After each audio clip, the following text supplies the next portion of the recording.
Welcome back to the channel. Welcome back to the Chuba Brothers. Today we're doing our second podcast episode, covering 3 topics like usual, in no specific order. But we're going to be covering a mead, a tobacco, and just any certain topic. But first one is going to be the strawberry mead that I made roughly a year ago. Strawberry spiced. I believe I have the ingredients there on the ground. I think it's just strawberries and cinnamon, but we'll be getting into that. Clarity looks pretty good on it. I just kind of throwing it around, and so even with that, it's pretty clear. So we'll be getting into that with a little bit of. We're gonna be smoking Baren 7 C's Black Blend. Give me some of that. Here's the homemade label, and you just got this for Christmas. Correct. So this it's is a random choice that I made. It is fresh. On the Pipes and Cigars magazine that we get. Yep. It smells good. We can just talk about that as the other topic was. Oh. Well, the other topic we're going to be talking about is how to make the best of your winters. Right now it's in the middle of January, and this should be your grind time. Yeah, it should be grind time. Got a couple months until pretty much all the cold weather will go away and be more outdoors. So we'll just be talking about how we make the most of our winters. Let's get into the pipe tobacco first. Yeah. So this is rated 7 C's once again. It is rated a 3.1. And this is out of 4. Out of 4 what? 4 points. Yeah, I've noticed because we've been saying that on our videos, and I'm like you'll say like a number, and we never actually clarify how many it's out of. So yeah, it's 3.1 out of 4 stars. 4 stars, 39 reviews, and 16 of them voted 4 stars. 14 3 stars, and then 2 and 1. So it doesn't seem too bad. Yeah. It is the flavoring is a cocoa, chocolate, licorice, and vanilla. And I guess it's just a straight black Cavendish, which I was smoking a little bit earlier. I feel like there was something else that I was feeling, but it's just straight black Cavendish. I could have sworn I looked this up the other day and it said there was other stuff in it. Nope, this is just black Cavendish. But our favorite Jim Inks wrote a review on here. Is this black blend? Yep. He describes it as a toasty, sugary black Cavendish. Is processed from Virginia.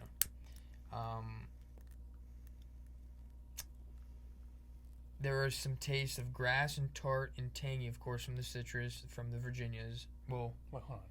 It's not a Virginia, but it has some grassy, tart, and tangy citrus flavor to it. So rich vanilla strains, licorice, cocoa, caramel, and I think this is some type of liquor. It's a little bit harsh. What is that? Amaretto. I don't know. Amaretto. I think that's like something you add to like your liquor drinks. And then, yeah. So what do you think? Well, I think that on the initial hit, like usually, I send it right up into my nostrils, and if it has any harshness to it, I immediately flinch. And so, it tastes good. I've had it the last 2 days, and I've enjoyed this one. It's Black Arrow is probably one of the only other all black Cavendish that we have, and this one's definitely not as smooth. Yeah, I don't. That's why I'm like a high rated one for me. I don't know what I'm tasting because this doesn't taste like black Cavendish. Like it has some sweetness to it. I don't really taste any of the stuff they're describing though, unless this is the amaretto. I don't know. I mean, unless it's gonna change its flavor in a little bit, but I don't really. Yeah, we'll see whenever we change our palate here with the strawberry mead. Now, as a heads up, I drank this mead whenever I first made it, probably 6 months ago. I was not a fan, so I'm hoping it's aged a little bit. That? Yeah. You drank it when? I've never been able to successfully make a strawberry mead. I've done a couple. I've done a strawberry banana. The banana, I've not gotten the banana down. The banana, it makes the mead completely cloudy, impossible to clear, and it adds a weird flavor. This is just strawberries, but we'll get into that. But right now, it's harsh. I like the taste of it though. It's different. I've never had it. Like, I enjoy it just a little bit because I've never had a tobacco that tastes like this. It's different. I can see like the toasty. I thought I heard something. Something fell. I can taste like the brown sugary toastiness. I can smell it. Yeah. It smells toasty. Something's burning. I don't know. Somebody leave the stove on? Maybe. But what do you think about the Nick hit? Hardly any. Thing is, I do agree with what he says. Very mild because when I inhale, it's rough, but I don't really. There's not much nicotine. Yeah. Yeah, and I don't know why it's so rough. like I said, I've had this the last couple of days. Never really noticed any nicotine. Like if you told me there was, I don't know. I read something the other day. I thought there was burley in this. I was gonna say, So it made sense. If you told me there was burley in here, I would 100% agree. But I mean, it literally says black Cavendish. That's it. But so Nick hit. We smell the toastiness. I don't know if I taste any chocolate because we've had some pretty good chocolate ones. And I'm smoking this out of my church warden, which I enjoy too. Which I enjoy grabbing every once in a while here. There's typically never any moisture problems with this one. I do get some moisture problems every once in a while whenever it's got a smaller stem. Well, he does mention this one. It is a little bit of moisture in it. So he does recommend leaving it out a little bit. This felt dry to me. But yeah, it doesn't. It's burning. I don't hear any moisture. Yeah. Whenever I was packing it, I didn't really feel any moisture. What would you have this? This would be a second tier tobacco for me. Would you have this every day? We'll see. I mean, since it's new to us, I've been smoking it the last couple of days. I'll probably keep on pulling it out here and there, but I think overall it's good, but it's probably a second tier. So it's not like my private reserve or anything. It would be that almost like on the same level as like a bag end, just sort of like your everyday smoke. A good everyday smoke. Yeah, definitely. I'd keep it in like a 7.5 or something, roughly. I don't know. I can't really rate it yet, but I would definitely I don't really like keep the whole number game, but because they changed. So I think it's roughly around there for me. I'd just keep it in, like I wouldn't get rid of it, or like it's nice having something that I've never really tasted before. Because like all the other ones you can, like, if you're gonna narrow it down to one, because there's similar ones, that one's it over, like, and that one wins it overall from that group. Like this, I haven't had one that tastes like this, so I would like to keep it in. I don't want to say rotation, but like in my collection. Be like, here, try this. Maybe it's the licorice. I don't think I've ever even had licorice before in tobacco. It's definitely a unique one for me. I think that if you randomly handed me a pipe one day with tobacco already in it, and I smoked this, I think I'd probably be able to guess it. Yeah, because it's definitely unique. Definitely unique. Well, yeah, let's move on then. Yeah, well, I'll have to rate it in a little bit because I can't. It's too hard to rate this tobacco right now. So I'm gonna be opening up the Mead, and we'll get into this as soon as I. Yeah, you open it up. I'll start the topic off, which was, what was the title? How to have a successful winter. Okay. Something like that. See, most people, I think, they see winter as it's time to stay in and do nothing, basically. Like, watch TV, play video games, sleep. Pretty much lay around and do nothing. Like, a lot of people, they don't. A lot of bread and circuses. Yeah. People. The thing, to me, like, we've kind of discovered over the years, it's like, it's the time to work on projects. and then when it comes to like spring, kind of like put them in. I don't even want to say like put them in. Into action. Yeah, and then because like summertime is, I don't know, we do a lot in the summertime, but I feel like we try to. It's a lot of enjoyment. Yeah, biking, fishing. It's a lot of activities, a lot of spending money. I feel like, so there's no need to really be doing much spending in the winter. It should be, I don't know, projects. Yeah, I mean it's hard to whenever. So November and December, I think for most people are sort of just shot.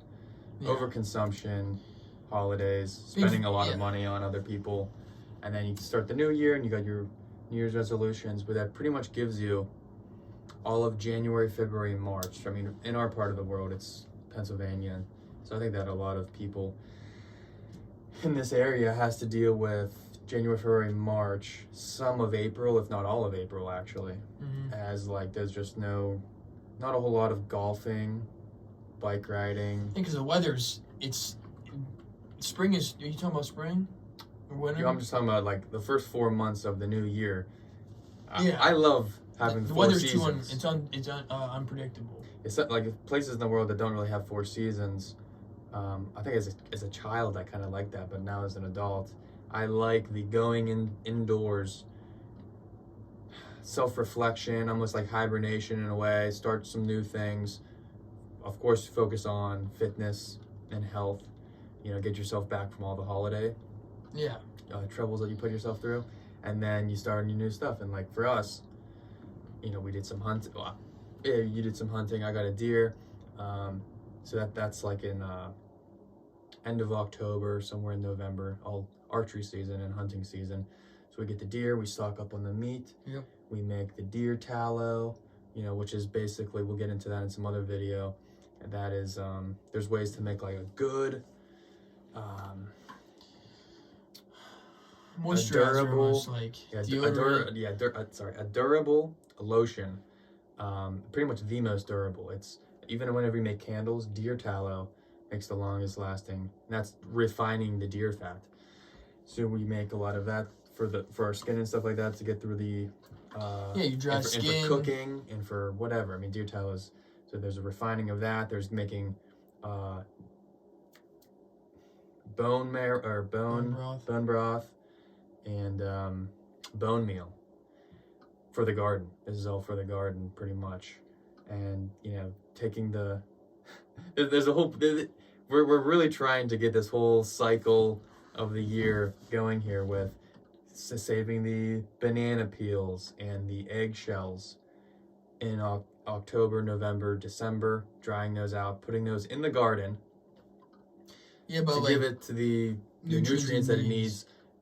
And that's just enough time to have the garden break those things down so that come April, we're pretty much ready to start planting. It's a little bit, I just talked to some people. It's going to be, May is usually like around Memorial Day weekend is when it's like, around, at least in Pennsylvania, it's the last frost. So like, you want to almost be a month behind that April, start planting indoors. And then when it comes to after Memorial Day, maybe like a week or two after, actually take them out and plant them. Yeah, and so that's sort of helping with this whole cycle. But in the meantime, since we're like only a couple years into some of these things like gardening, last year was like my main year for gardening. Making meads. Now we're gonna be doing some stuff inside, a bunch of herbs, because we do all these meads, and a lot of them take herbs. And they're expensive. Also, I'm doing a root beer. I'm gonna make a root beer and then split it, cut it in half, and make a root beer mead, and then, like I said, save some root beer to actually make some homemade root beer. And of course, we're doing all the lifting stuff. Lifting stuff, like you're supposed to like put on good weight, and then so when spring comes around, start to cut it, and when summer hits, it's like you got your summer body. Like everything is in a cycle where, at least the people I've known and still know, everyone just stays stagnant. They look the same. They don't. There's no improvement. Like every single year, you should go through this cycle of like complete improvement. Yeah, like that. I was just gonna say we're gonna be submitting some meads to some mead competitions this year coming up. So we have some fine tuning that needs to happen in March. Mm-hmm. Up until March, some final improvements and the bottling, and then sending those off. But yeah, so a lot of people are just really looking forward to like that nice a beautiful like summer, spring day, so that they have like the next 3 to 4 months of the good weather. But Yeah, everyone's just like, oh, I can't wait till winter's over. It's like, hey, this okay, is the time to do everything you need to indoors, so that once May and June come around, you can enjoy it and actually be productive in the process. Yeah. But, yeah, that's just some of our opinions on how to have a successful winter, and pretty much most of your spring too, because at least here in Pennsylvania we usually get a rogue snow like near like mid-April, and so it's pretty much indoors until like mid-April, and then once it starts getting nicer, then you can go out for that nice golf game. And yeah, I mean, winter. plus spring gobbler will be coming in April. You should see winter as like an opportunity. Like you have a reason you have a reason now to do these things, because like outside is not a distraction. The beautiful weather. I remember like last summer, it's like anytime I just wanted to sit down and relax, or like not go on another bike ride, or not do something else, just like I was forced to because of the weather. Yeah. I'd like pray for like a rainy day. Yeah. Just for me to like be able to stay back inside and do something more productive. But also the reading game, if you're, I kind of like reading in the summertime. I like kind of like to lay out, almost like multitask, get a nice little tan and read for like 20 minutes up to like an hour. Yeah, that's when I even started a couple days a week. Making my axes and woodworking and stuff like that. As bad as like it sucked to like for that to stop. I mean, it gives me something to look forward to. Got new tools for Christmas, things like, I don't know. That's why I think I love the four seasons here. Yeah, I'll be making a tomahawk this year. You gave me those tools, but yeah, so that's our opinion on that. So let's move on to the next topic of conversation, the mead. We're not going to be using any ice. We usually don't. Whenever you add ice, there's some benefits to the ice, obviously with beer. It's like a rosé. Well, when you held it up to this one. Yeah, like when you pour it. I got you.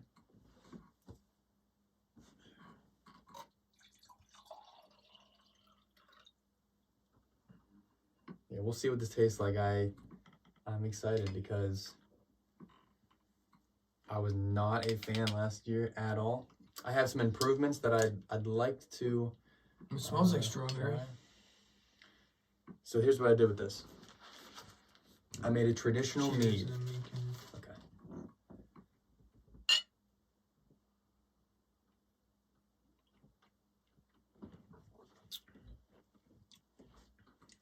Actually.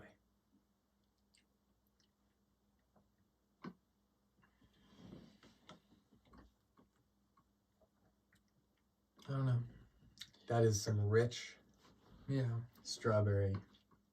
I wish it was a little bit stronger though. Yeah. So that's one of my improvements here.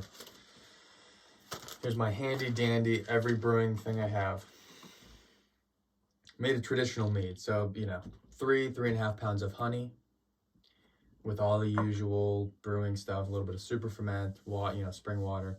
But we're talking about like 1 gallon here. So let's just say 3 pounds of honey. I don't know if I wrote down the amount of honey. 3 pounds of honey, just normal wildflower honey.